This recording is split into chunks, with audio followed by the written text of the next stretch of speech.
So maluka kikom video ma posting a few hours ago ma video ni nonge link ni kano put penano in new beru riot mo beri kian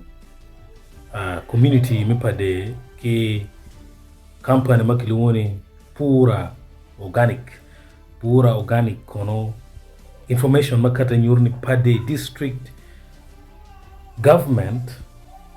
umiyo it John in makiluogi ni Pura organic ni ngom mati Achwa ranch ma community pober kingeji ye wa ruot machal ruora chana be pober kingeji ikom gen mauti men.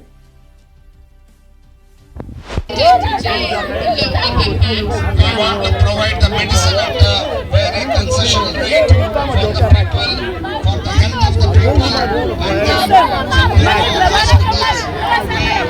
and set up a